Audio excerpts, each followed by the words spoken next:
देखो, महाभारत में लिखा है, जो गृहस्थ 2 नियम अपने जीवन में पालता है वो निष्पाप होकर के मोक्ष का अधिकारी हो जाता है। एक अमृतासी और एक बिघसासी। क्या है? अमृतासी और बिघसासी। अमृतासी का अर्थ है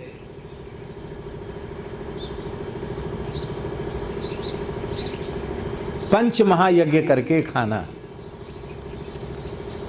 ये पंच महायज्ञ क्या है? हर मनुष्य कर सकता है पंच महायज्ञ।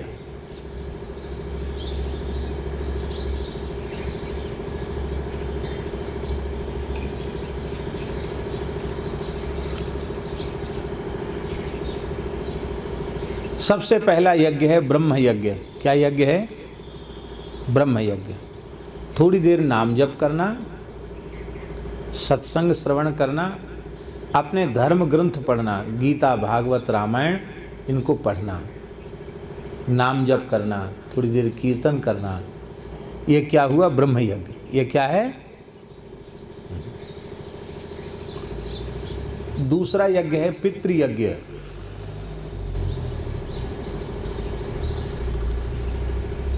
गाय को ग्रास देने से पितृयज्ञ हो जाता है। भूखी गाय को भोजन करा देने से पितर तृप्त हो जाते हैं। अपनी सामर्थ्य के अनुसार कोई भी अतिथि अपने द्वार पर आ जाए, ये नहीं कि तुम हलवा पूड़ी बना के ही खिलाओ, जो तुम खाते हो, जो तुम्हारी सामर्थ्य है, रूखा सूखा खाते हो तो रूखा सूखा खिलाओ। अरे इतना भी नहीं है तो पानी की पूछ लो, कुछ नहीं तो मीठा बोलकर सत्कार कर लो। ये अतिथि यज्ञ है। गाय की सेवा करने से देव यज्ञ भी हो जाता है। और घर में अपने ठाकुर जी की सेवा करें, ये देव यज्ञ है। देव यजन, परमात्मा का यजन। अपने घर में भगवान की सेवा करने का अधिकार प्रत्येक मनुष्य को है। उसमें जाति पाति का विचार नहीं है, ऊंच नीच का भेद नहीं है, क्योंकि भगवान सबके हैं और सब भगवान के हैं। संत श्री रैदास जी महाराज वे अपने घर में भगवान की सेवा करते थे। गंगा जी गए थे, एक गोल मटोल स्वरूप शिला उनको मिल गई, यही मेरे भगवान हैं। उनको भगवान मानकर वो पूजा करते थे। काशी के ब्राह्मणों ने विरोध किया, अरे बोले इसको पूजा नहीं करना चाहिए, ये तो चर्मकार है, जूती गांठता है, इसको पूजा करने का अधिकार नहीं। काशी के राजा थे, काशी नरेश से शिकायत कर दिया, बोले महाराज ये तो बहुत बड़ा उपद्रव तुम्हारे राज्य में हो जाएगा, ये सब बताओ, ये निम्न जाति का होकर भगवान की पूजा करता है। ठाकुर जी तो ठाकुर जी हैं, ठाकुर जी ने विरोध क्यों कराया? तो रैदास जी का प्रभाव जमाना चाहते थे ठाकुर जी। तो राजा ने फैसला दे दिया। क्या विचित्र न्याय दिया राजा ने? राजा ने न्याय दिया कि रैदास जी को बुला करके दरबार में और उनके ठाकुर जी को एक सिंहासन पर रख दिया और बोले देखो जिसके बुलाने से भगवान उसके पास आ जाए उसको पूजा का अधिकार मिल जाएगा। ब्राह्मणों के बुलाने से उनके पास आ जाएं तो वो पूजा करें, और रैदास जी के बुलाने से रैदास जी के पास आ जाएं तो वो पूजा करें, और नहीं तो कोई पूजा नहीं करेगा। ये ठाकुर जी जमा हो जाएंगे राज की मंदिर में, किसी को नहीं मिलेंगे। लो, ये फैसला दे दिया राजा ने। भगवान ब्रह्मण्य देव अवश्य हैं, लेकिन बेचारे ब्राह्मण घन पाठ जटा पाठ करते करते गले सूख गए सबके। ठाकुर जी टस से मस नहीं हुए, वेद पढ़ते पढ़ते सबके गले सूख गए। क्यों? क्योंकि वो विद्वान तो थे, इसमें संदेह नहीं है, पर उस भगवान में भगवान थोड़ी देख रहे थे, उन्हें पत्थर देख रहे थे। जब शिला बुद्धि भगवान में रहेगी तो सिद्धि कैसे होगी? पर रैदास जी उनको शिला नहीं, ये साक्षात मेरे प्रभु हैं, आराध्य इष्ट देव हैं, इस भाव से रैदास जी मानते थे। अब राजा ने कहा हो गया, तुम्हारा समय पूरा हो गया, तुम्हारे पुकारने से भगवान नहीं आए। रैदास जी को कहा आप पुकारो। तो रैदास जी को कोई मंत्र थोड़ी याद थे। रैदास जी ने कहा पतित पावन नाम आज सांच कीजिए, पतित पावन नाम आज सांच कीजिए,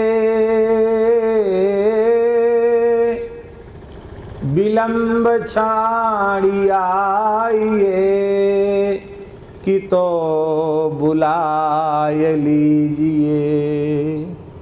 हे प्रभु, वैकुंठ गोलोक साकेत में आपका पतित पावन नाम सत्य नहीं होगा, आपका पतित पावन नाम तो यहीं सत्य होने वाला है। मेरे जैसे पतित को आप पावन कीजिए, आप आ जाइए मेरे पास, और आप नहीं आते हैं तो हमको इशारा कीजिए, मुझे बुला लीजिए। मेरे प्राण आपके चरणों में पहुंचने के लिए तड़फ रहे हैं, छटपटा रहे हैं। इतना कहते ही ठाकुर जी आके छाती से लग गए। वो ब्राह्मण सोचते थे कि राजा तो नाराज होकर इनको काशी से बाहर निकाल देंगे।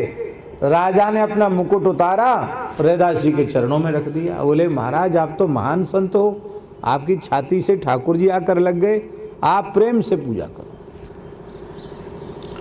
अपने घर में प्रत्येक व्यक्ति को भगवान विराजमान करने का अधिकार है। चित्रपट सेवा ही विराजमान करो, पर घर में ठाकुर जी जरूर होने चाहिए।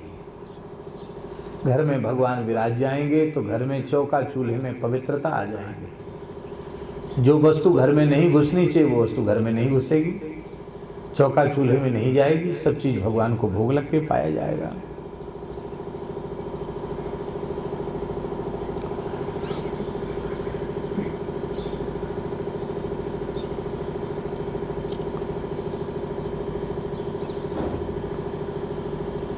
तो घर में भगवान की सेवा करने से, भोग लगा करके पाने से देव यज्ञ संपन्न हो जाता है। तो पितृयज्ञ, सर्वभूत यज्ञ वो गाय को की सेवा करने से संपन्न हो जाएगा, ब्रह्म यज्ञ सत्संग से सिद्ध हो जाएगा, भगवान की पूजा करने से देव यज्ञ सिद्ध हो जाएगा, और अतिथि का सत्कार करने से मनुष्य यज्ञ, अतिथि यज्ञ। ये कितने हो गए? 5। तो 5 सहज भाव से कर सकते हैं, और हमारे लोग करते ही ऐसा है। अभी कल ही कूर्म पुराण में एक श्लोक आया, श्लोक तो मुझे कंठस्थ नहीं है, लेकिन वो श्लोक का भाव मैं आपको बोल रहा हूं। श्लोक में लिखा है कि मनुष्य को किस धर्म का आचरण करना चाहिए।